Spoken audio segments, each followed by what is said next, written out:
All rise. The Court of Appeals, First Appellate District of Ohio, with the Honorable Beth Myers, is now in session. Please be seated. Good morning, everybody. Welcome to the First District Court of Appeals. We have several cases on our docket this morning, two to be argued. And the first case that will be argued this morning is Morgan versus Jones. If the parties in that case will approach, please. And the appellant's table is here, Mr. Jones, and the appellee's table is there, Ms. Wilkins. Mr. Jones, you will have 15 minutes to argue this morning, and whenever you're ready, you may step up to the podium. Would you like to reserve any of your time for rebuttal?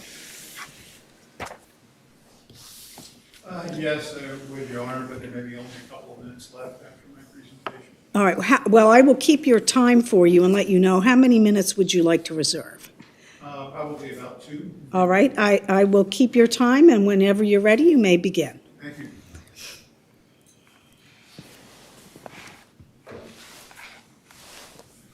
And a reminder to both counsel that there is an issue we've asked you to address. We'd like you to address it, but we will let you make your presentation in any order that you'd like. Thank you. I would like to thank this court for hearing this very important appeal concerning the actions of the Hamilton County Domestic Relations Court, placing the principal residence of the parties into receivership pursuant to an amended entry entered on May 3rd, 2021, and correspondingly refusing to allow a buyout transaction for the residents as provided by the decree of divorce to go forward. I believe that my briefs in this case set out the relevant law, evidence, and key documents, and I will not repeat in detail the arguments made in those briefs. I would like to very briefly summarize a few key aspects of this appeal and then address the specific issues raised by this court in its entry dated May 6, 2022. I have rebutted the various assertions of the appellee, Ms. Morgan, within my reply brief, and I refer this court to that reply brief for the particulars. Of special note is the strong undercurrent of false narrative presented by Ms. Morgan without any reference to the factual record, to the effect that I have taken steps to thwart the sale of the party's residence. Much of Ms. Morgan's brief is an attempt to repeat such false narrative, and potentially the lower court has bought into that false premise without affording me, the appellant, proper due process to set the record straight. The clear and deliberate lack of due process by the lower court in trying to fashion a remedy and outcome that it desires without prior briefing, a 24-hour notice of the hearing, and then cutting the hearing short and ordering the draconian outcome of placing the party's principal residence into receivership simply defies logical explanation, much akin to Ms. Morgan's attempts to place the residence for which she owns a partial share, into receivership, which also defy any logical explanation, especially at a time when the residence was being actively and properly marketed for sale by the largest and best-known upper-end real estate brokerage in Cincinnati. Equally troublesome is the deliberate ignoring by both Ms. Morgan and the lower court of the exercise of my clear right under the party's premarital agreement, as confirmed by the decree of divorce, to buy out the ownership interest in the residence held by Ms. Morgan's grantor trust, despite my multiple attempts to complete such buyout transaction directly with Ms. Morgan, and later by bringing the matter to the attention of the lower court. So is that your ultimate goal, is for you to keep the residence, to buy her out? Is that ultimately what you're trying to do here? The ultimate goal is to follow the decree of divorce and put the property back on the market, the open market for sale, and have it sold. Okay, so it's not for you to stay in the residence and buy her out?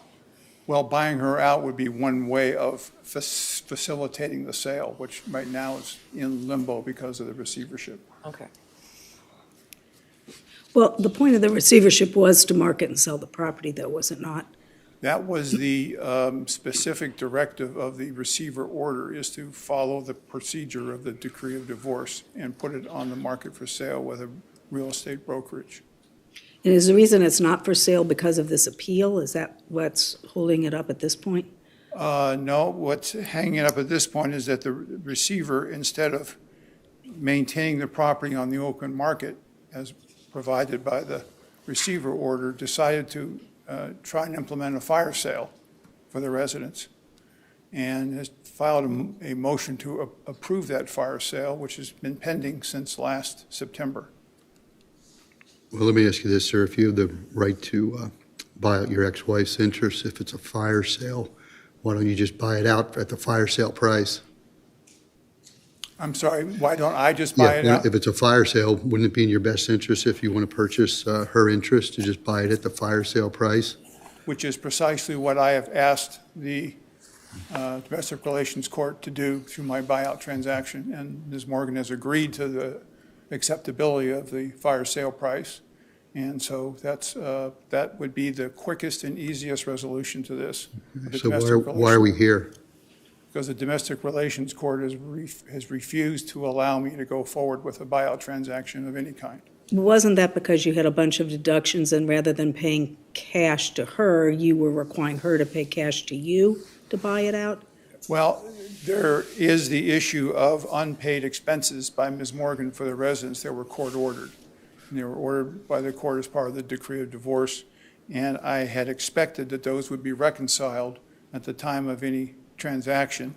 Ms. Morgan apparently doesn't agree with paying those court-ordered expenses, and so thus I suggested we either meet and confer and reach a settlement on that, or have a mediator step in and assist.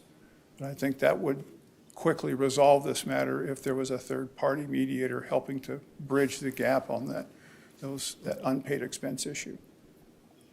Is that within the purview of what the receiver can do? Yes, and I've asked the receiver to do that as well, and have not received any positive response to that suggestion.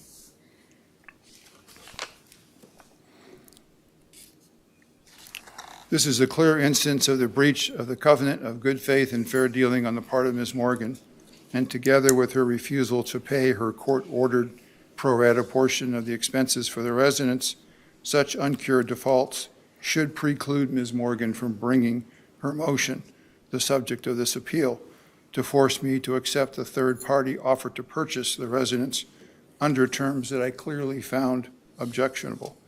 Despite these troubling events, the record clearly shows that I offered to step aside but cooperate with Ms. Morgan's efforts to complete a transaction with a potential buyer should she choose to do so. In short, the appeal record demonstrates that I have done everything reasonably within my power to market the residence for sale in accordance with the decree of divorce, and to keep Ms. Morgan apprised of my progress, and to seek her input at key junctures in the process. This court must reverse these unjust orders of the lower court and allow the residents to be free of receivership and to be properly and professionally marketed for sale and sold at the earliest possible date. Well, wasn't that done years ago or months ago, and don't remember now, but I know that it's been up before this court before. Wasn't there an issue there? Wasn't it on the market to be sold and something happened? Well, it was placed on the market in March of 2020. There was an offer, wasn't there, at market price or close to market price? Yeah, there were a couple of offers, and one offer was in April of 2021, so a little over a year later, but that was that first year of the pandemic, and the market was quite disrupted during that time, but the market started to improve, and we got a lot more showings and a couple of offers in spring of 2021. And why did those sales not go through? Well, neither offer was accepted. The second Why? offer, which was the subject of Ms. Morgan's motion, which preceded this appeal, was to ask the Domestic Relations Court to force me to accept that particular offer. That offer was negotiated. There were 4 offers and 4 written counteroffers in trying to bridge the gap of a few key issues. The issue in that case wasn't price. The issue was the execution risk of a foreign buyer who wasn't located in the United States, and trying to find the right balance of risk mitigation to make sure that the property was taken to a closing and without being tied up unnecessarily. So there was some extreme effort made to try and get that transaction to work. And you've got about 3.5 minutes left if you want to reserve 2 minutes. So I'll ask you if you would, you may want to jump ahead and address the issue that we raised on the finality of the order appealed from. Yes, I was just about there.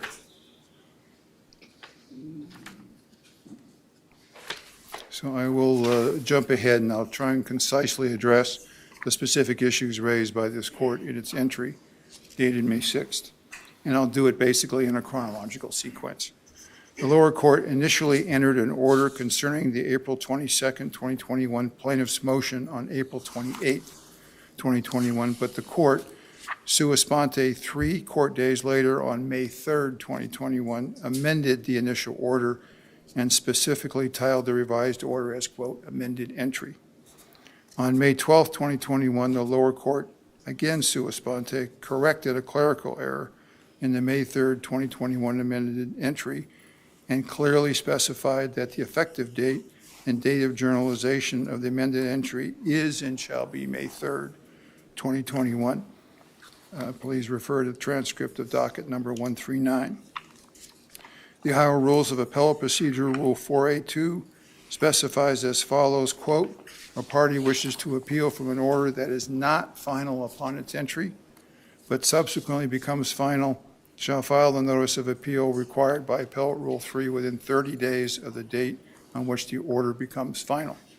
It is clear from the record in this case that the lower court amended the initial order to conform to its intentions and entered that order and later confirmed its entry as of May 3rd, 2021. Thus, the date of entry of the final order concerning plaintiff's motion is May 3rd, 2021.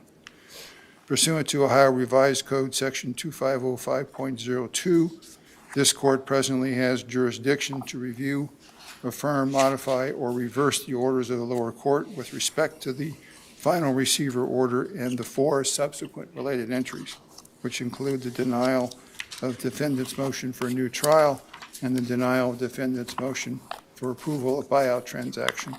Because these orders, 1, affect the substantial right of the defendant set forth in the decree of divorce and the parties' premarital agreement to complete a buyout transaction.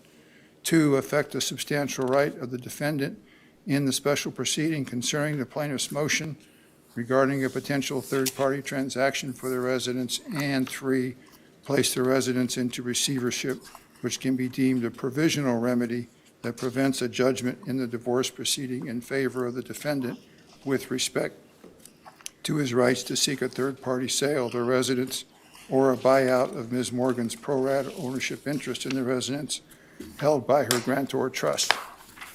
As set forth by my opening brief, the defendant's motion for a new trial was served and filed in the lower court on June 1st, 2021. Pursuant to Ohio Rules of Civil Procedure Rule 59B, the motion for a new trial must be served within 28 days of the entry of the May 3rd, 2021 amended entry, or nominally in this case served on May 31st, 2021.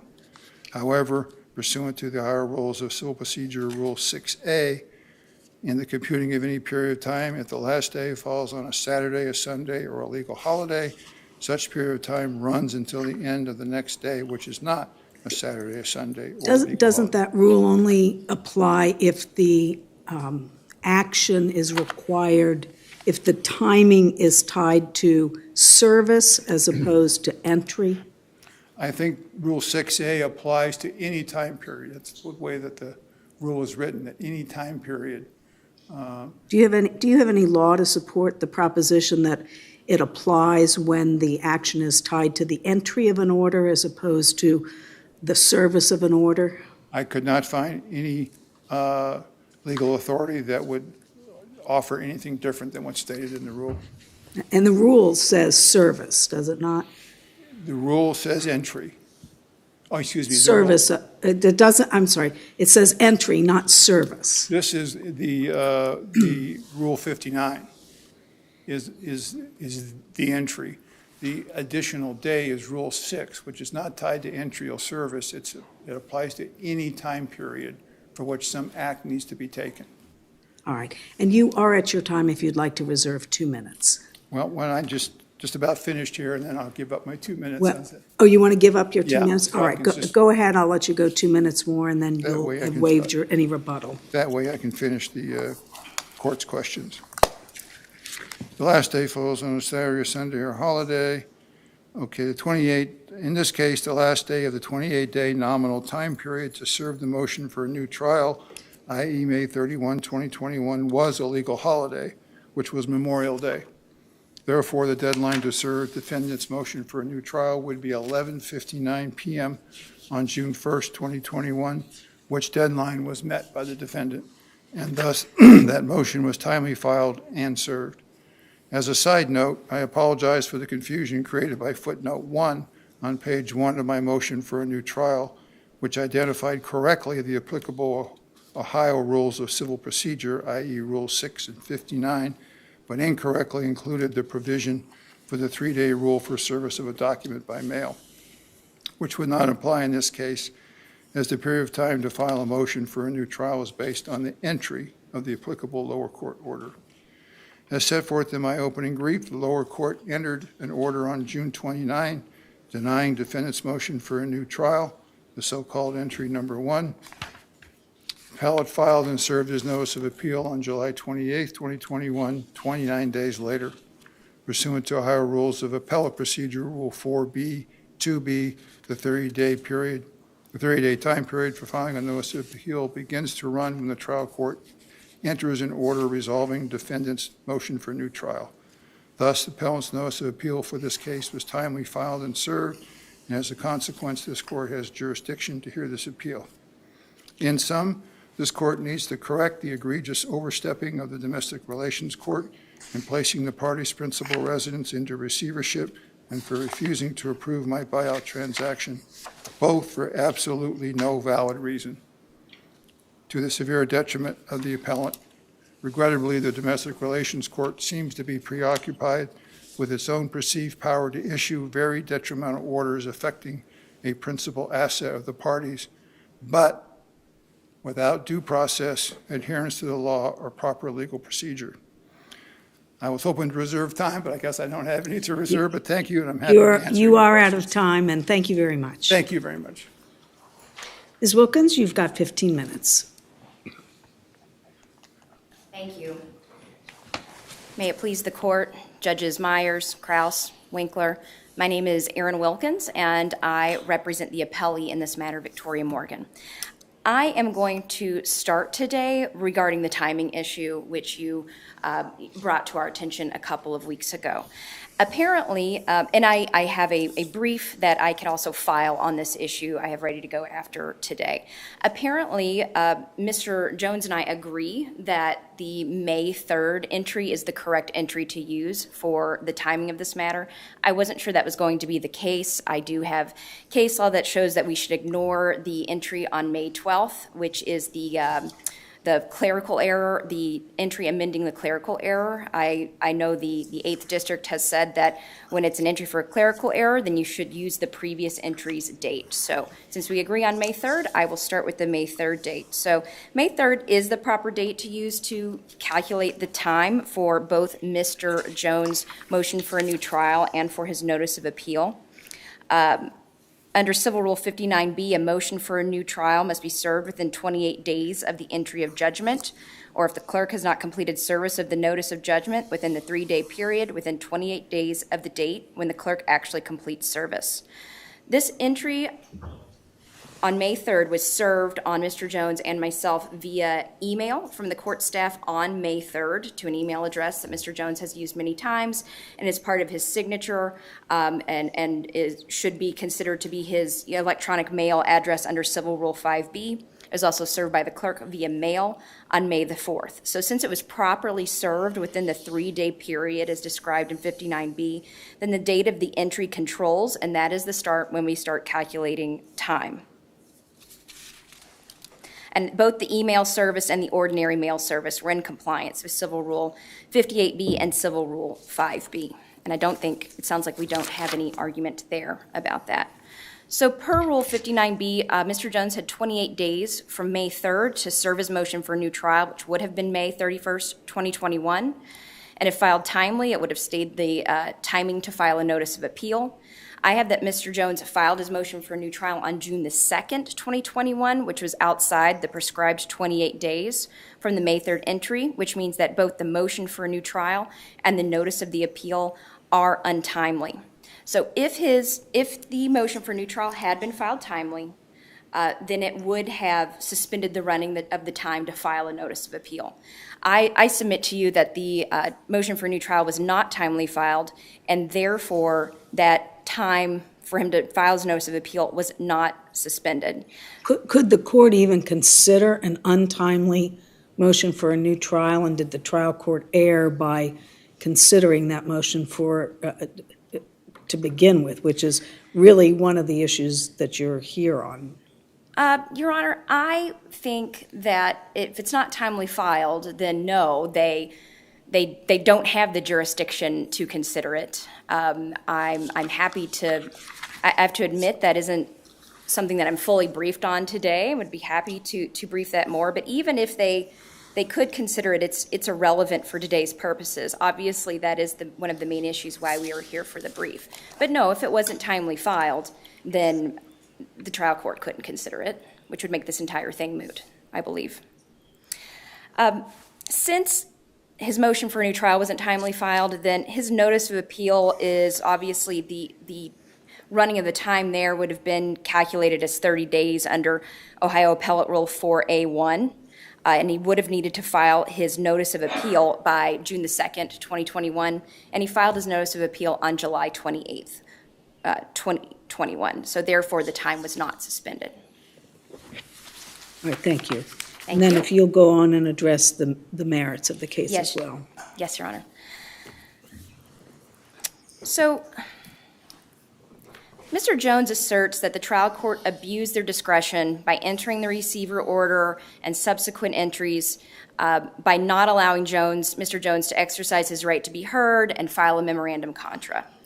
The lower court had every right to hold an expedited hearing. Ms. Morgan asked for an expedited hearing because there was a legitimate offer for this house on the table. And in fact, it was the only offer received on this house in over a year that the house was on the market. So Ms. Morgan asked for an expedited hearing, which is allowed under Local Rule 1.16. It is allowed for extraordinary circumstances. Ms. Morgan listed her extraordinary circumstances, and also want to remind the court that no transcript was ordered in this case, so I am discussing some factual things which are not in front of you today, and the burden to order a transcript is on the appellant in this matter. But the testimony in this hearing showed that this was the Well, first... if we don't have that in front of us, we can't consider it. So I any agree. reference to the testimony, I mean, I suppose you can argue anything you want to argue, but I think you know that if it's not in the record, we can't consider it. Thank you, Your Honor. So I will just leave it that one was not considered, that burden should be, that burden was on Mr. Jones to get it, so neither one of us can prove whether there are extraordinary circumstances or not today. But the judge is allowed, under the local rule, to have an expedited hearing. Mr. Jones states that also on the motion to file the motion for a new trial, that there was no hearing. Again, the judge doesn't have to have a hearing on that. Under Common Pleas Local Rule 14C2, the trial judge may make whatever disposition the judge feels is proper or may set the matter for oral argument. It says may set the matter for oral argument. Mr. Jones has had a history of asking for these very complicated briefing schedules, which the judge does not always require. So the judge didn't have to have a hearing. Mr. Jones says that the receiver is also precluded by res judicata. In this case, the issue of claim preclusion would be the proper consideration. You have to prove 4 things for claim preclusion: that there was a prior valid judgment on the merits. The second action involved the same parties. The present action raises claims that were or could have been litigated in the prior action, and both actions arise out of the same transaction or occurrence. There was a previous motion to appoint a receiver in this case, and it was in 2020. That motion was denied. This new hearing brought up new facts and had new witnesses, new facts, a totally new set of circumstances that could not have been litigated in 2020. So res judicata does not apply in this matter. Next, Mr. Jones goes on to say that the trial court erred in denying his motion for a new trial. So first, I would say that his motion for his new trial was not timely filed. Therefore, the trial court should not have considered it at all. Second, Mr. Jones failed to state any basis for a new trial pursuant to Ohio Rule of Civil Procedure 59A. Mr. Jones, most of his argument centers around the fact that he was not given a fair trial, or that he wasn't given proper notice. While Mr. Jones was at the hearing, he had about a week's notice of the hearing. There were several witnesses. He had opportunity to cross-examine all of the witnesses. He had the opportunity to present his own witnesses. Mr. Jones testified himself and could have presented any exhibits that he wanted. So I don't think Mr. Jones can say that he was prevented from presenting evidence or presenting his argument. He claims that there was misconduct by Ms. Morgan. Mr. Jones seems to think that anytime Ms. Morgan disagrees with him, that that's misconduct on her part. I don't think that's the case. He states that he was surprised by the motion.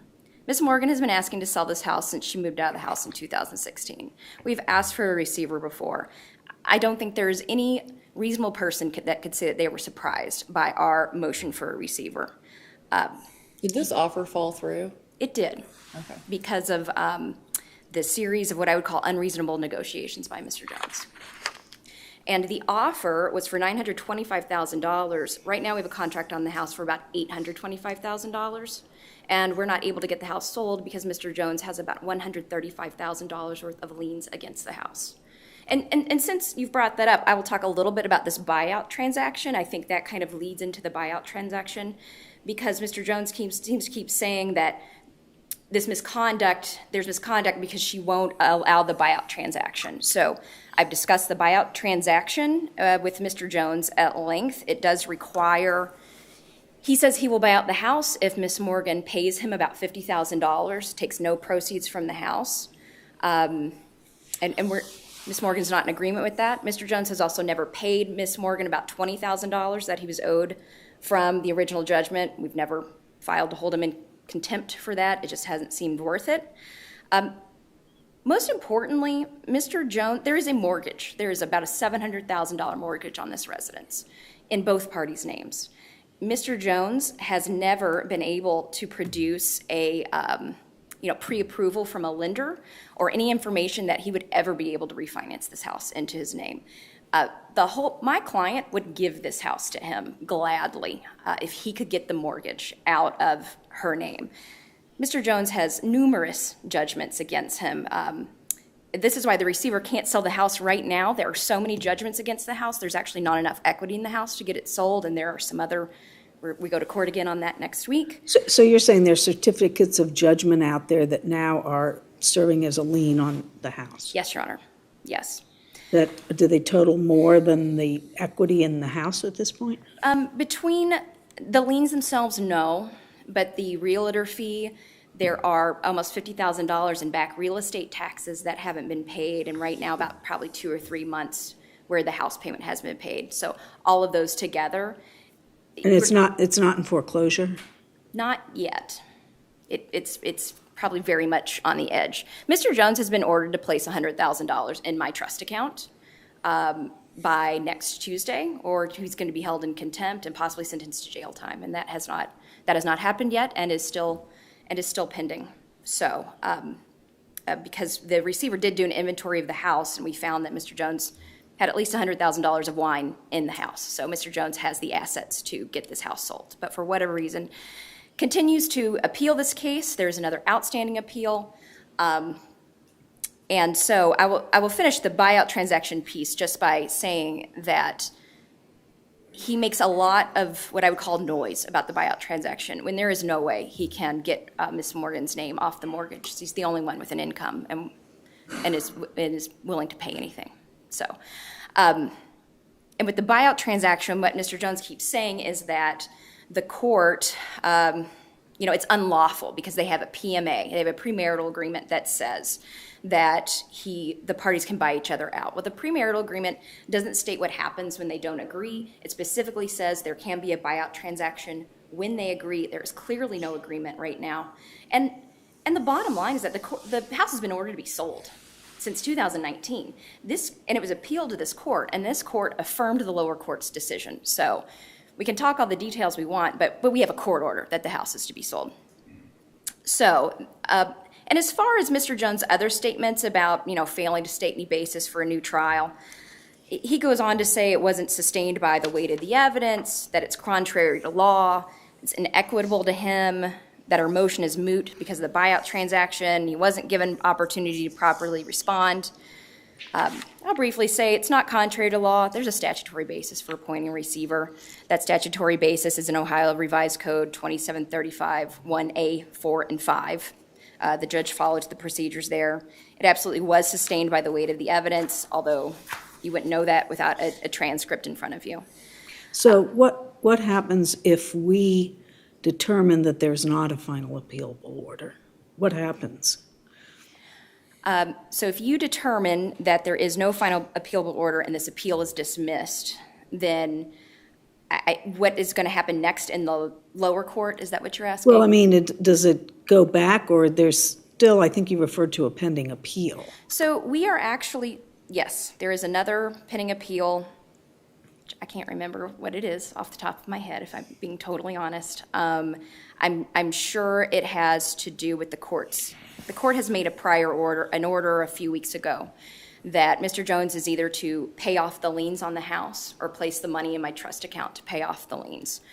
So, and I believe Mr. Jones appealed that order. So what will happen next is that we have a sentencing hearing next week on that. I don't believe that Mr. Jones will place the money in my account. I think the house will eventually fall into foreclosure if I'm, being clear about this. I think this appeal and the continued appeals are just ways for Mr. Jones to keep delaying paying his creditors. So there's no pending buyer. Yes. So let me explain. I thought you said the house was under contract. It is. You have about 1 minute, but I'll let you answer Judge Krause's question. Thank you, Your Honor. So it is under contract. When the receiver was appointed, we got a buyer pretty quickly. And the contract is interesting because these buyers the nice thing is that they're sophisticated real estate investors. They knew they were getting the house at a better deal than they might have in the open market. It's like a 13-month contract. So the buyers understand that this has to go through kind of court proceedings. The judge has to approve the sale. They're kind of waiting to see what happens in court. But the contract price is about $825,000. The mortgage is probably at around $650,000 or so now. We are right on the cusp of having enough equity in the house. But if we don't have enough equity, then the judge is not going to approve the sale. So the judge ordered Mr. Jones to put that money in my trust account or negotiate the liens so that the receiver can finish the contract. So if Mr. Jones follows the court's order, then we can sell this house. So if this case is dismissed for lack of final appealable order, it's going to go back and you're going to continue to litigate the sale of this house below? Yes. Yes. Any other questions from the panel? You are at your time. Thank you very much. Thank you. Thank you both very much for your arguments this morning. We will take the case under submission and give you a timely written opinion. Thank you. The next case to be argued this morning is State versus Ridley.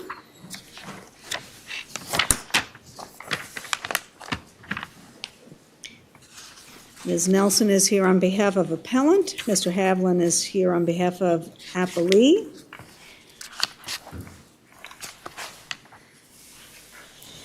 Ms. Nelson, you will have 15 minutes to argue this morning. Would you like to reserve any time for rebuttal? Yes, 5 minutes, please. All right, I will keep your time, and whenever you're ready, you may begin. Good morning, Your Honors, and may it please the Court. Good morning, Mr. Havlin. Sarah Nelson again here on behalf of the appellant, Ms. Natalie Ridley. The tends to prove language under the self-defense statute places a burden of production on the defendant to adduce some evidence that casts reasonable doubt as to guilt. That evidence has to touch on all three elements of self-defense.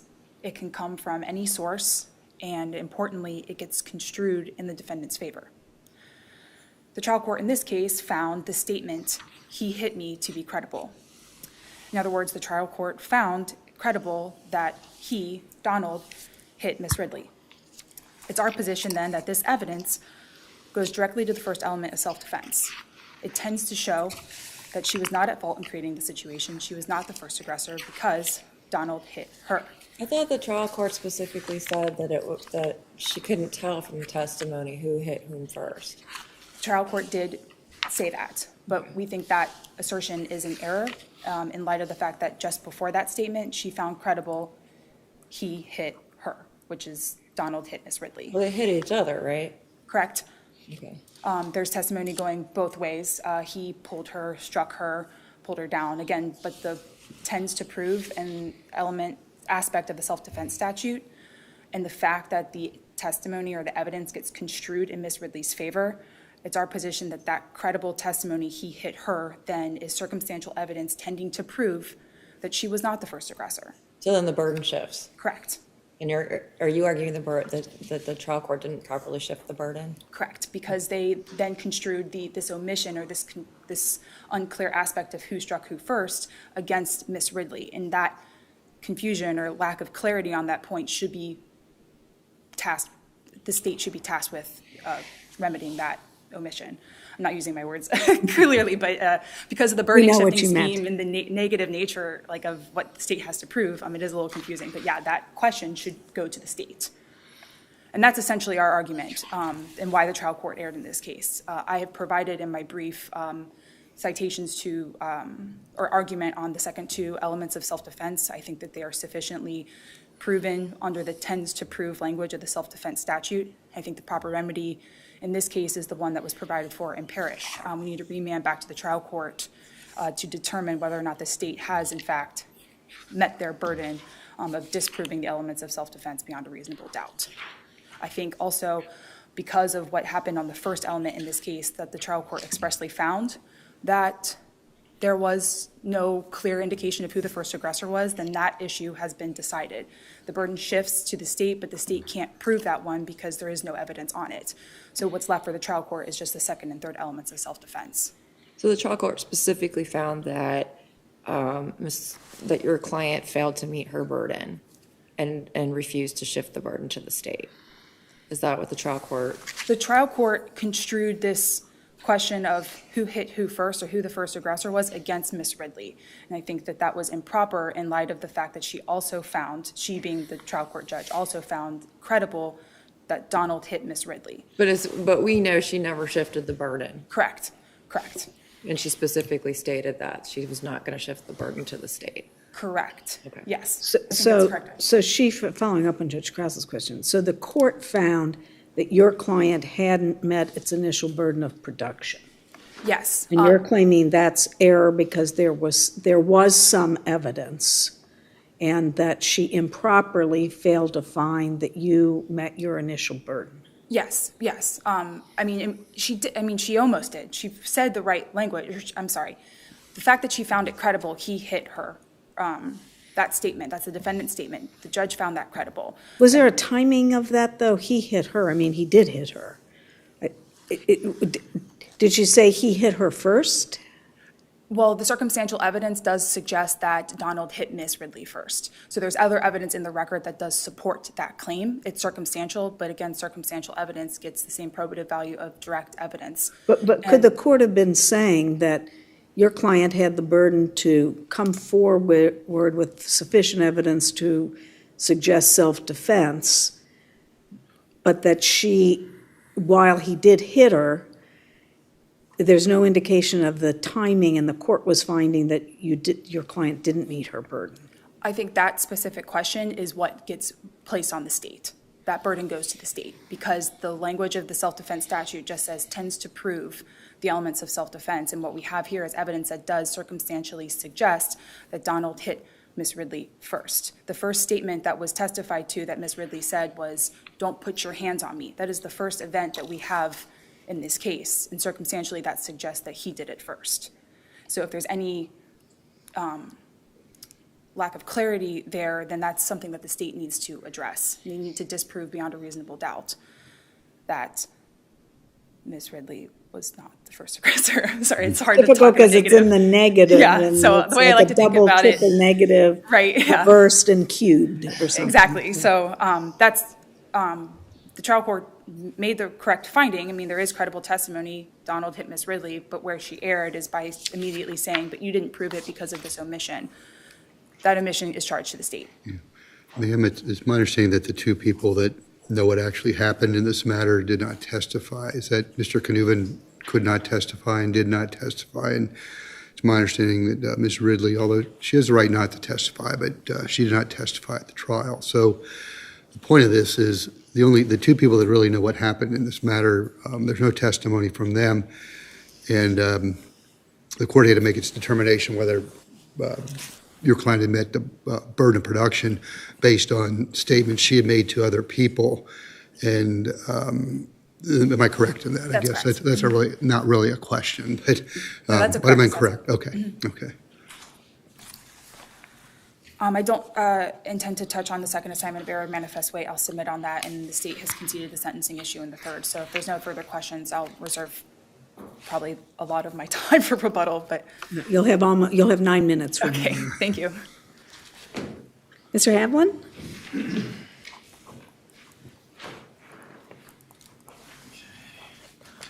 Good morning, Your Honors. Ms. Nelson. May it please the court, Alex Halen on behalf of the state.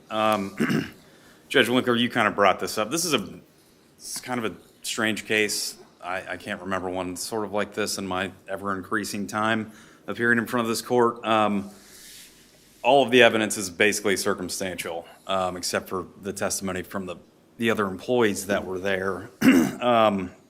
So it does kind of complicate things. I think really I'll focus also on assignment of error 1. I think with the second assignment of error 2, we're really talking about a lot of the same stuff. I think the main issue here is the burden shifting. I think when the self-defense statute changed in Ohio, I know I was very confused. I think subsequent precedent has kind of fleshed that out some. I don't know that it was quite as drastic of a change as I certainly initially thought. And I think this case is a good illustration of that.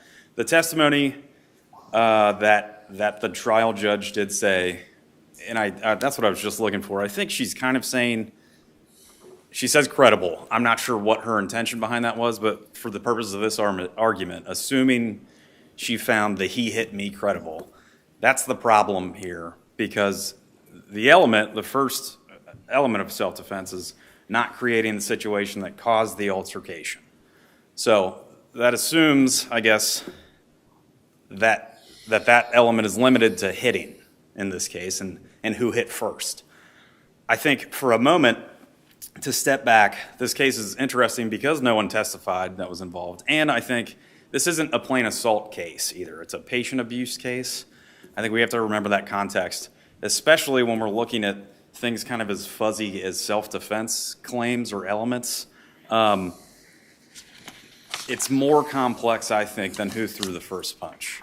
When you Well, it's look, who created the situation. correct, Judge. And so when you look at the record on that, and keep in mind, I will jump back to that for a second. The judge did say, I find credible, let's say, that he hit you. She also said later, I don't believe that your story matches up with the rest of the evidence that I saw.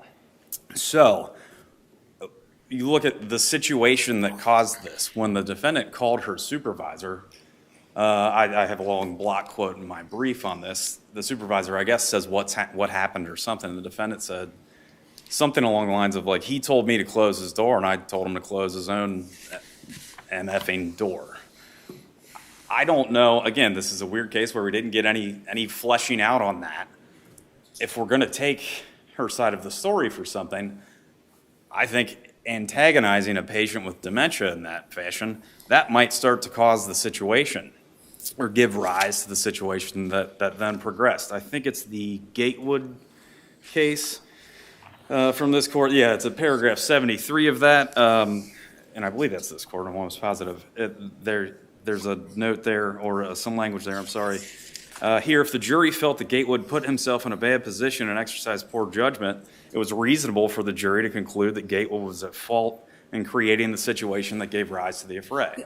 Aren't we discussing here whether the burden shifts? So I think what my understanding with the defendant's arguing is that there was enough Sure. to shift the burden, and that the judge, and correct me if I'm wrong, explicitly said on the record that she was not shifting the burden. I believe she says you didn't carry your Initial I burden. think, yes. So, yes. And so if this were a jury trial and the judge said that, the judge would be correct to deny a self-defense instruction, Sure. right? Okay. Yeah. So here, I mean, the Gatewood case that you're discussing is talking about ultimately whether or not the jury We're going found to wait. self-defense. Sure. What we're talking about here is the burden shift.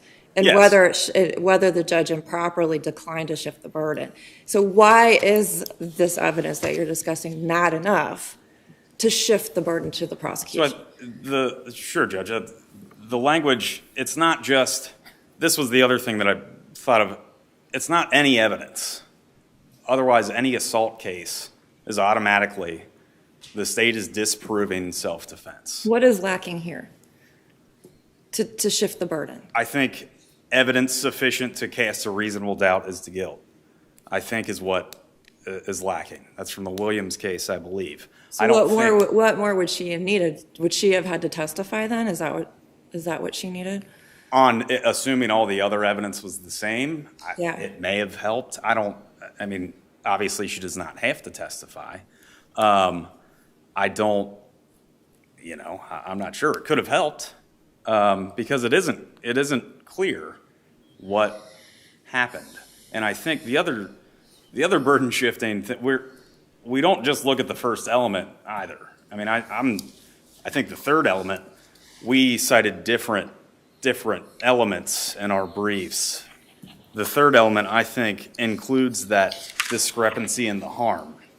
I'm not conceding in any fashion that this was in any way a sort of mutual fight where the resultant harm was the same. So I think there's no evidence that supports their argument under that element to shift the burden either. So even if I would concede for the sake of argument, sure, there was enough on the first element. I don't think the second and third are met either. The second, I don't know what evidence there is either for reasonable grounds to believe and honestly believe that she was in imminent danger of bodily harm.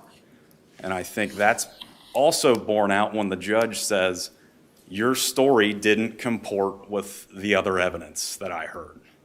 She can believe that this guy hit her. She doesn't have to believe that it was first, and she certainly doesn't, again, this goes back to your question, Judge Krause. I'm not sure what evidence you put in for the reasonable belief. This has been a problem in self-defense cases forever, even before the switch. That's difficult to prove, I think. And I'm not criticizing the trial attorney for not putting them on. I mean, it's the defendant's choice, and I understand there are serious hazards to that choice. I think sometimes it's necessary. I've seen it both ways. It kind of sounds like what we're lacking in this case is the defendant testifying to these elements in order to shift the burden. It certainly would have helped in this case. It's not, because another distinction in this is it happened in a room where no one else saw Right. it. There's no other eyewitness. The coworker heard yelling.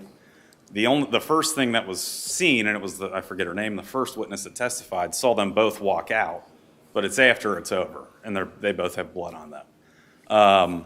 The only other time framing evidence that I can recall comes from the phone call with the boss, who said he told me to close his door, told him to close his own, and I don't even know where. I'm not sure. I think she just says he hit me. I can't recall that.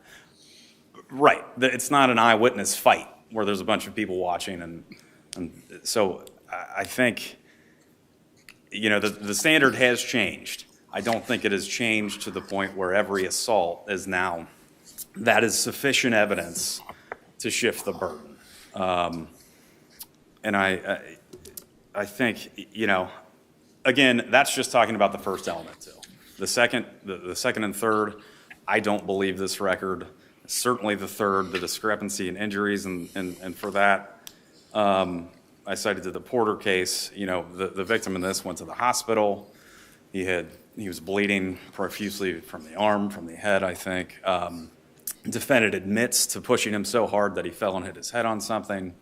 And I think her injuries were a scratch on the arm, something on the lip that the officer said I wouldn't even call a contusion, I think. I'm not sure what that is, in a torn sleeve. So I think on that element alone, because these are cumulative, the record plainly demonstrates a discrepancy in harm that is too far for this burden to be shifted. If there are no more questions about the burden shifting, I think really the second assignment of error, it's the same consideration, assuming the burden was not inappropriately not shifted. The weight, it would be the same arguments. I briefed all of that. And then the final assignment of error, that lifetime ban is not appropriate. If there are no more questions, simply ask that this court affirm. Any other questions? No. Thank you, Your Honors. Ms. Nelson, you have 9 minutes remaining.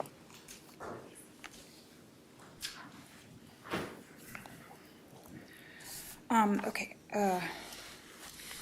I just wanted to clarify that the statement to the supervisor over the phone, the admission to I pushed him so hard that he hit his head on the nightstand, that was the second remark. The first remark that the supervisor testified to was he hit me, that there's inappropriate language embedded in that. But the first statement that the supervisor testified to was he hit me, ain't no man going to hit me. And then when she was asking what happened, that's when she said that she had pushed him.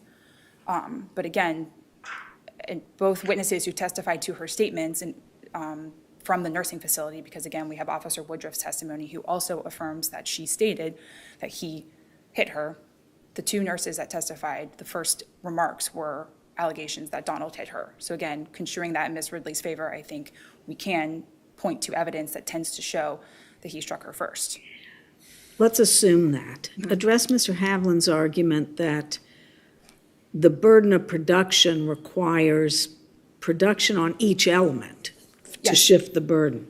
So address the other 2. Yes. Well, before I get to that, I want to also correct what I think the state's assertion that it's not any evidence, because that's inconsistent with this court's decision in State v. Parrish. State v. Parrish says must deduce evidence from whatever source. So that's not necessarily a burden on the defendant to put on positive testimony, to put on witnesses.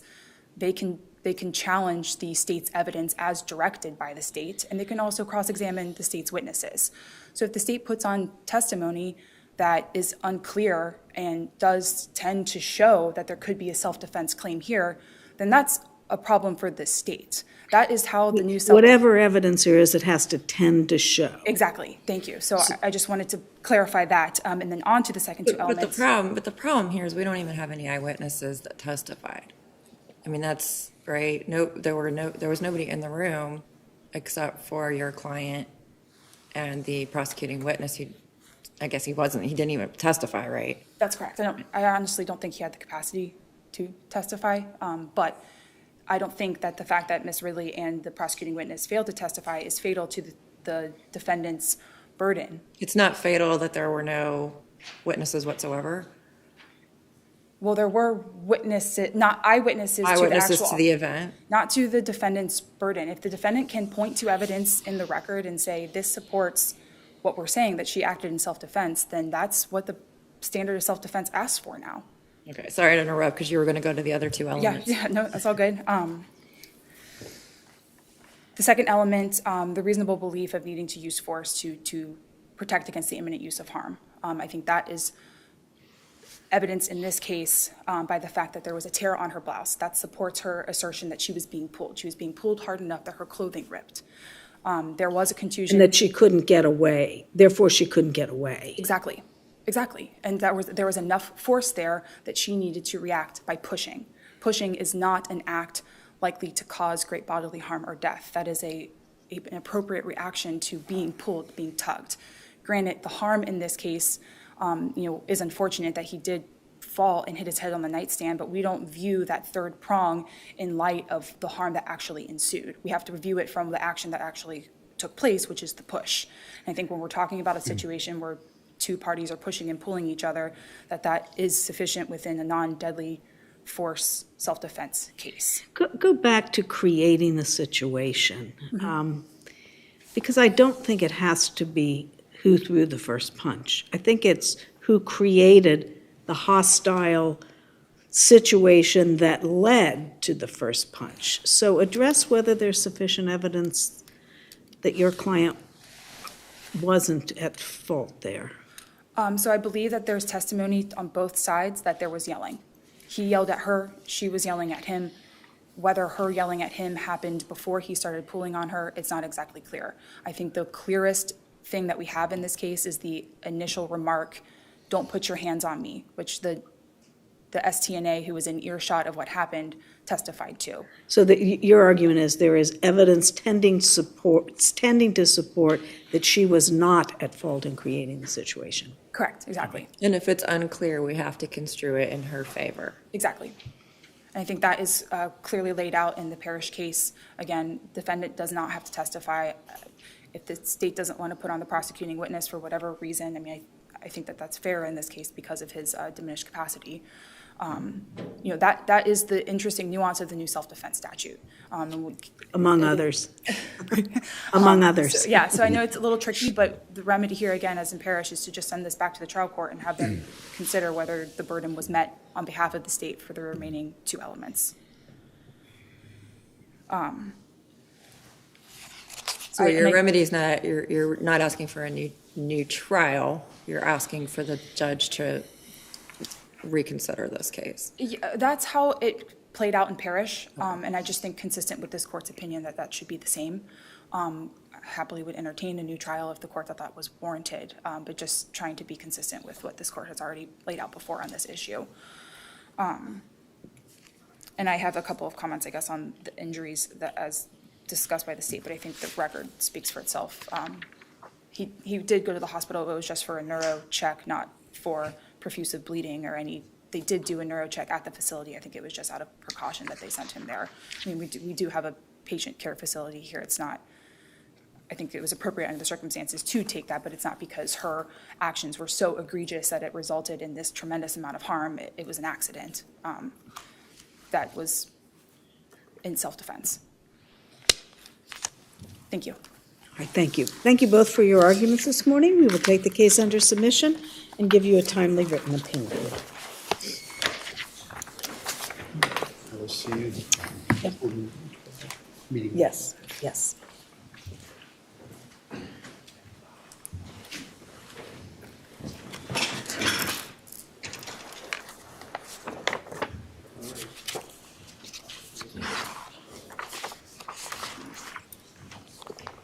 And as you probably can see, Judge Bach will be joining us for our last argument this morning. And our last case to be argued is Alexander versus Davis. Mr. Butler is here on behalf of appellant, Mr. Spilly. Am I pronouncing that correctly? Thank you. That's what I thought. That's what I thought the pronunciation was, but I never can be so sure. I'll tend to answer to anything. All right. Thank you. Mr. Butler, you will have 15 minutes to argue this morning. Would you like to reserve any time for rebuttal? Yes, Your Honor, 5 minutes. All right, and I will keep track of your time. Thank you. May it please the court, unless the court would like for me to revisit the facts of the case, I'd like to go right to the law. I mean, the facts are not particularly pleasant to hear. So, in this case, the trial court simply misapplied the Supreme Court's holding in Wyckoff Trucking versus Marsh Brothers Trucking. In that case, the court held that the entity whose placard is on the truck bears primary responsibility to the injured party for tort damages. Primary. The trial court conflated the term primary liability with exclusive liability. May I interrupt you right away and ask a question? It also says that there's an irrebuttable presumption. There is an irrebuttable presumption that the person's an employee. So if the person in this case was an employee as a matter of law of the carrier. Dayton Corrugated, yes. Thank you. how can you also be an employee of the agency? That's a great question, Your Honor. The Supreme Court has addressed this multiple times. In 2010, in State Ex Rel Sawicki versus Lucas County Court of Common Pleas, the Supreme Court cited the Second Restatement of Agency, Section 226, and said a person may be the servant of two masters, not joint employers, at one time as to one act, if the service done to one does not involve the abandonment of the service to another. Well, but that's not employment. I mean, employment, and maybe you're getting there. I can tell by the look on your face you're getting there, so I'll let you get there. 3 years later, in 2013, the Supreme Court in Rice versus Ohio State Medical Center, citing Sawicki and continued, a single act may be done to affect the purpose of two independent employers. He may be the servant of two masters and not joint employers as to the same act, and the act is within the scope of his employment for both. So you can be an employee of two things. But was he? I mean, I think that's really, Yes. it's an interesting concept, because I agree the language primary, it doesn't say sole, it says primary. But I'm struggling with how can you be an employee of both, because the other causes of action require an employment relationship. And maybe the fiction is on the other side of that equation. Well, appellees admit, they concede that Ms. Davis was their employee. She was receiving paychecks from She was them. receiving paychecks from that. She's basically on loan to the other company. She was far more their employee than Dayton Corrugated. Yeah, the Dayton Corrugated was paying for fiction a is service. on the other side. Dayton Corrugated was paying for a person. I don't think it cared who it got. I don't think it had the choice to choose who it got. It got Ms. Davis, but that wasn't its choice. I don't know that in its appellate brief defendant conceded it, but in its motion for summary judgment on page 7, it conceded she was an employee of Q7 and Higher Solution. And again, when you look at the purpose of the staffing agencies, Ms. Davis is their product. They're selling Ms. Davis. Dayton Corrugated is buying a person, buying a body, buying a driver. And they're providing the benefits to her, they're paying her, they're withholding. They do all of that. They Dayton Corrugated does vetted nothing. her? Well, I think Well, that's one of that's your- one They're of the supposed to questions. have vetted her. It turns out she's a convicted felon who has a very sketchy driving record. And they did a background check using the wrong name and turned up none of that. So that's part of the claim here. That's part of the which is the negligence claim, which is direct. But Your Honor, I think this problem here of the conflating the primary liability and exclusive liability. I mean, appellees in their brief went so far as to omit the word primary when quoting the Supreme Court of the state. They wrote in their brief that the Supreme Court said on page 6 that in tort causes of action involving leased vehicles of interstate motor carriers, liability shall be determined. That wasn't the Supreme Court's language. The Supreme Court said, in tort causes of action involving leased vehicles of interstate motor carriers, primary liability shall be determined with regard to interstate commercial. This issue no court in this country has ever held in the way that the trial court held here and in the way that appellees advocate.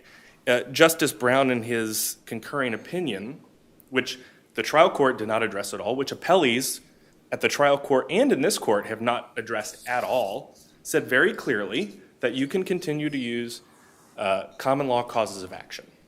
Wasn't Wyckoff really just trying to make it easier for plaintiffs to figure out who to sue? It was, because, especially, when this opinion was issued in 1991, before most people had access to the information we have now, finding out who was responsible was nearly impossible, because you'd have trucks that were leased with a driver from one company to another, and that company would have a load going from point A to point B, but then would sublease the truck and the driver to a third company to bring a load back from point B to point A. So it was impossible to sometimes know who was driving the truck. You'd have to file a lawsuit, and then you'd do some discovery and find out it was another person. And then, sometimes you'd be 3-4 times down the line, statutes of limitations were being blown. And the important part, Judge Krause, what you said is what this court has already held, and that the trial court did not give any credence to, which is the Wyckoff decision applies exclusively among the carrier and the injured party. Quote, it only applies between the innocent victim and the interstate carrier. Q5 is not an interstate carrier. Hire Solution is not an interstate carrier. According to this court's precedent, they cannot take advantage of the Wyckoff decision. They can't do it. Now, one of your arguments is that Wyckoff is no longer good law, and I was wondering if you could Sure. get into that a little bit. We offered that as a alternative argument to, in some ways, preserve it.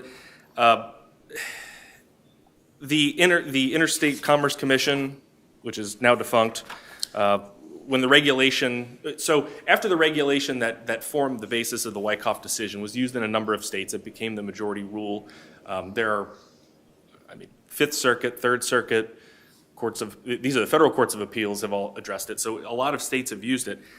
The regulation was amended and said that nothing in this section is intended to affect whether the lessor or driver provided by the lessor is an independent contractor or employee of the lessee.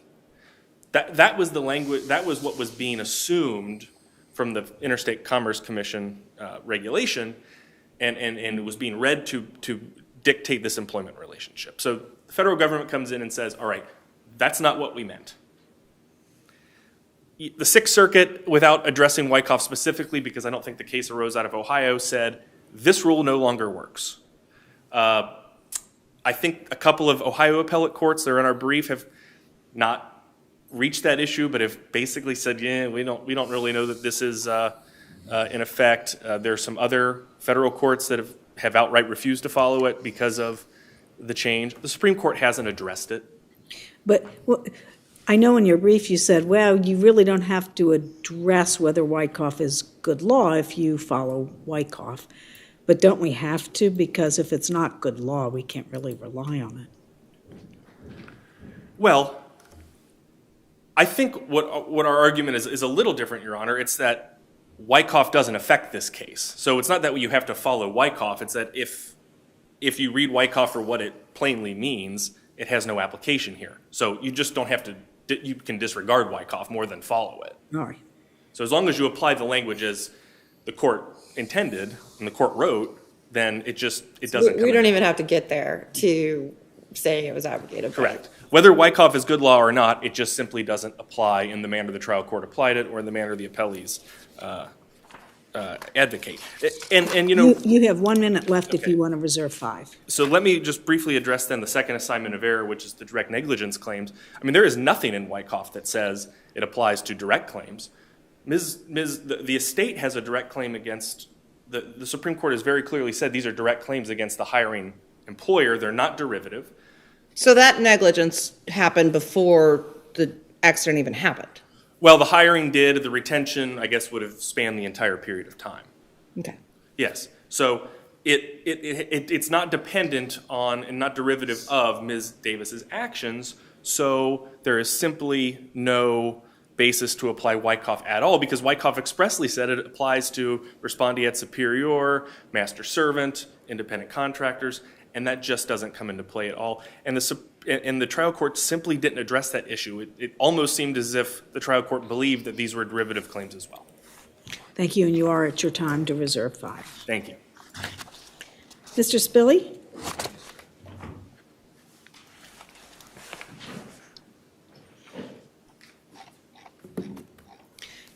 I'm going to start by putting you on the spot and asking you a question. Why in the world would the Supreme Court have meant to preclude any responsibility of the actual factual employer in a case like this under Wyckoff? Good morning, Judge Myers, Judge Bach, and Judge Krause, Mr. Butler. The answer to that question is very simple. It's the doctrine of statutory employment. And what needs not to be glossed over here, and I can tell by the question from the court that the bench has read these issues and understands it, is when Ms. Davis is at Dayton Corrugated in their facility up in Dayton, Ohio, as she testified, driving the truck around the lot with a shadow for 2 days and maneuvering the truck and then taking routes out in the truck and then driving from Dayton to Cincinnati, where she ultimately found herself on Columbia Parkway. She is an employee and under the control of Dayton Corrugated. My clients, Q5 and Hire Solutions, do not train her or instruct her on how Dayton Corrugated wants their trucks and trailers operated, where to go, when to be there, what time to be there, what route to be there, and any other kind of classic employment relationship scenarios here. That's the answer to the question. So that's the only employer in this case? That is they're the statutory employer, which is what Wyckoff says. And they can't go after Hiring Solutions? They cannot go after my client, Your Honor, in that circumstance, because the issue that really is being nipped on the edges is if Wyckoff says there is the doctrine of statutory employment, as the court said, this is an irrebuttable presumption. If that's truly the case, then what Mr. Butler and plaintiffs try to do here is try to find space in this void, in this vacuum over here, to try to bring this negligent hiring and supervision claim. Well, why wouldn't that, though, be an exception even under your analysis of Wyckoff? Because the trucking company did not do the background research on her, did not decide to retain her as an employee to put out there as a driver, did not do any of the background checks on her. So why wouldn't Wyckoff be limited to the derivative claims? It is dispositive on the derivative claims because that's what Wyckoff says under the doctrine of statutory employment. It addresses these secondary claims, such as vicarious liability or independent contractor, this scheme of common law tort But claims. it doesn't address the negligent hiring or retention. I would submit to you that it's the first case I've seen that's addressed, that's before this court, where somebody is trying to sue a staffing agency for negligent hiring and supervision when that employee that they provided in a pool of applicants was placed by Dayton Corrugated in one of its vehicles, at which point, as I said earlier, they train and instruct that driver about where to go, where to be, how to drive the truck, what time to show up. Let's say, go ahead. Sorry. Counsel, what I'm struggling with here is Wyckoff, the purpose of Wyckoff was to protect the victims, not to be used as a shield for an employer or potential employer. So, and it also was supposed to be between the victims and the trucking company. So I'm kind of struggling with how it could be used as a shield for your client when it's meant to protect the victims. So the answer to the question, Judge Bach, is simple. Wyckoff's intent is to have placed the innocent victim before the at-fault carrier leasee with the placard, the PUCO number.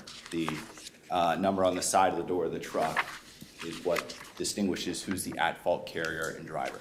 That's crystal clear in this case. Without getting into the realm of negligence and apportionment and so forth, Ms. Davis was driving the truck that was displaying Dayton Corrugated's placard. But it said primary liability. Primary. If there is an issue of secondary liability, what Wyckoff discusses, what your point is, I think that you're asking is, as between the innocent victim and the placard, that's primary. That's primary liability. The secondary liability that Justice Brown refers to in the defense has to go with all of these things about indemnity and contribution as between the owner of the truck and the lessee of the truck, whether there's any other kind of, they have these leases that they had something else that was referred to in one of the cases Justice Brown talked about an interchange where if somebody is trying to ship sugar through this state and that placard can't ship sugar, they'll have another truck display the placard to ship sugar. That's secondary liability. That's the intent of Wyckoff is to address the injured victim as to the at-fault truck and driver displaying the placard. And it will allow for these secondary claims to determine whether there's indemnity or contribution or some other contractual issue that's a dispute between them.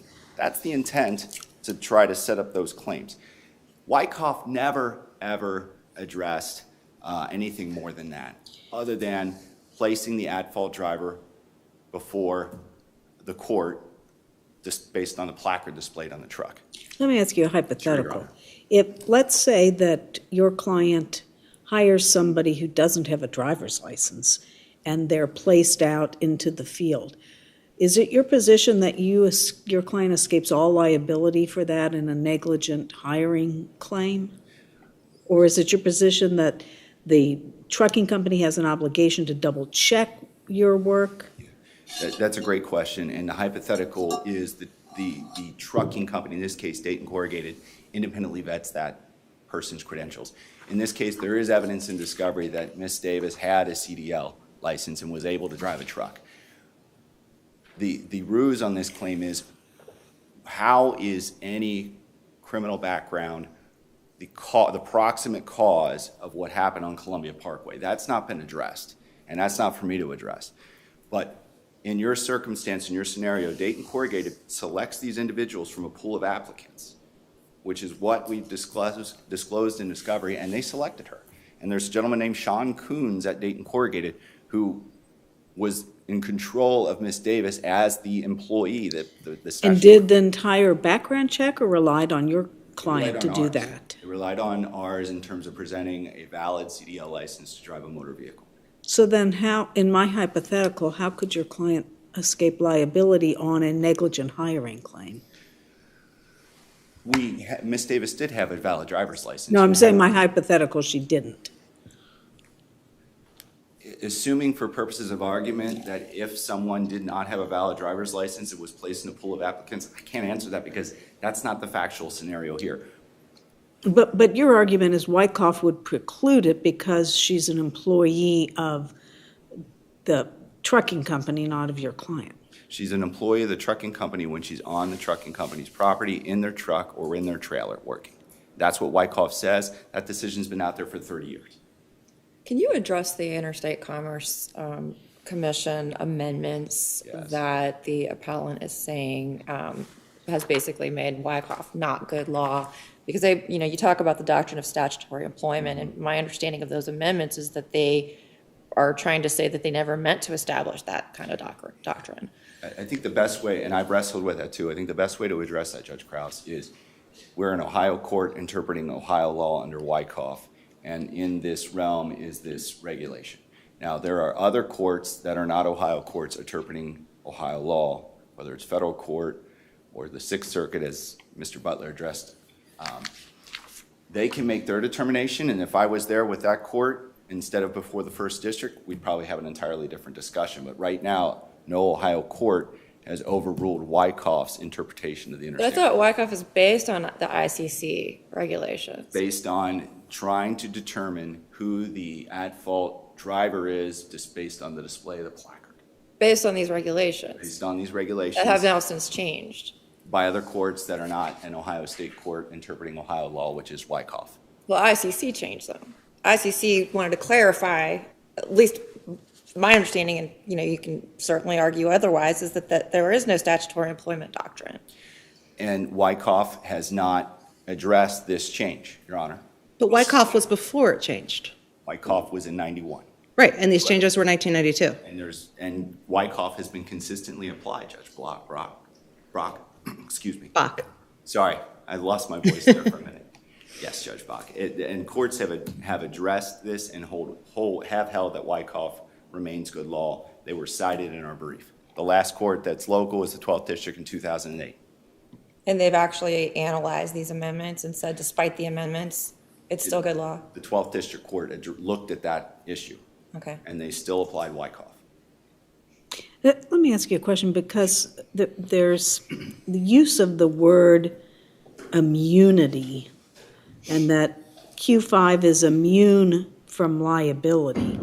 But even under a reading of Wyckoff that would suggest your client has no liability, it's not an immunity issue, is it? There's not. Wyckoff didn't intend to give immunity to other people. They just tried to clarify who's primary or solely responsible. It's exactly correct. There's no immunity issue. We've not raised immunity the whole time. It's just the doctrine of statutory employment. The key is, as I can't remember who asked it, it's the innocent victim, her relationship to what the tortfeasor was. And in this case, find the truck, find the at-fault driver, find the placard. Leaving out the guessing. If they want to fight, if the people, the owner, the lessee of the truck, or the driver want to fight in the background behind that Wyckoff determination, so be it. But that's not the issue of primary liability. But the plaintiff can't sue. Anybody else, the plaintiff can't sue. Correct. Okay. And so. Well, no, they do sue them, but it's the issue of finding out who is the primary responsible because of the placard. So, yeah, that's probably the best way to answer that question. Gotcha. If DCPC were found liable for the entire amount of damages, does Wyckoff preclude DCPC from going after Q5?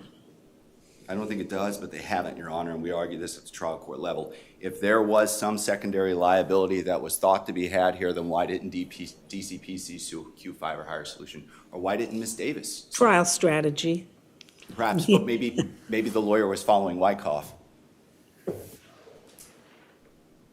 We believe that the doctrine of statutory employment applies here. We submit that the trial court got summary judgment correct in their interpretation of Wyckoff. Wyckoff remains good law, Your Honors, and we ask that you uphold the trial court's determination on summary judgment. If there are no other questions, I'll yield the rest of my time. Thank you very much for the privilege of arguing before you. Thank you. Mr. Butler, you have 5 minutes remaining. Thank you. I would like to address the last thing Mr. Spilly said. He said the reason these other parties aren't going after his clients is they're honoring Wyckoff, but Wyckoff very expressly says they can. I mean, there's nothing in Wyckoff that would preclude them. Mr. Spilly did nothing to address the word primary. There's been no explanation of how the word primary means exclusive. The dictionary definition, Merriam-Webster, defines primary to mean belonging to the first group or order in successive divisions, combinations, or ramifications. I think what he was arguing is it primary as opposed to secondary, like in an insurance case where there's primary liability and only if you get beyond that do you get to secondary liability. I think that was at least part of his argument.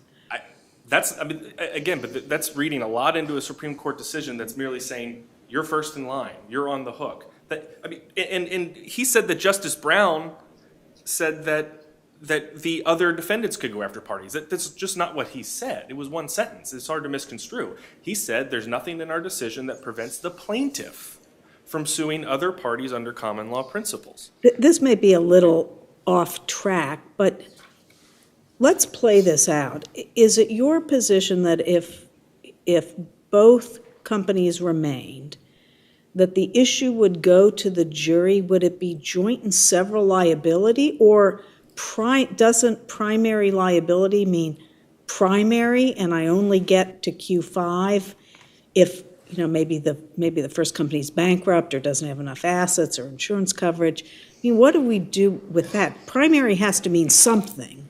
There's nothing for a jury to decide. It's vicarious liability. All the jury has to decide is that Tiffany Davis is responsible. The liability of Q5. Well, but then what does primary mean then? Well, that might have to do with who pays. But their liability is based on Tiffany Davis's actions. They're automatically responsible. So that's the vicarious liability of employment. And it doesn't have to be employment. It can be an independent contractor. The purpose of vicarious liability is your agent is doing work on your behalf and you're making money because of it and you're going to be responsible. So your position would be you wouldn't even have to sue the trucking company. Well, you do have to sue them. Why under your theory? Because that's how you obtain vicarious liability. They're made a party. For them.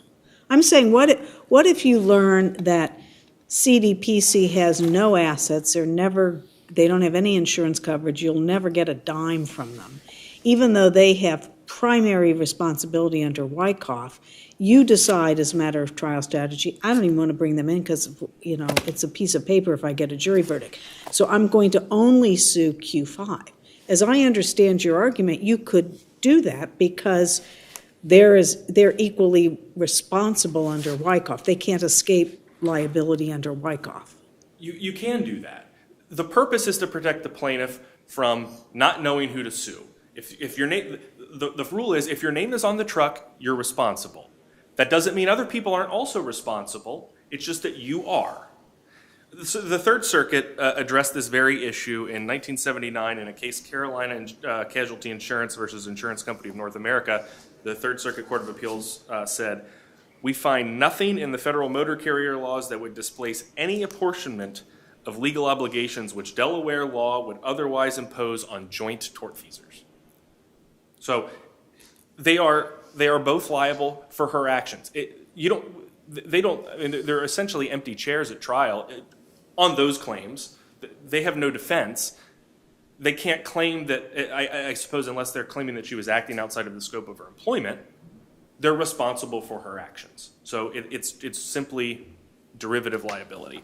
And make no mistake, at the moment Tiffany Davis killed Jordan Alexander, Q5 and Higher Solution were billing for that time. They're benefiting. She's their employee. She's doing work for them. She's their product. Why are they not responsible? And you are at your time. Are there any other questions from the panel? Thank you. Thank you both very much for your arguments this morning. We will take the case under submission and give you a timely written opinion. Thank you.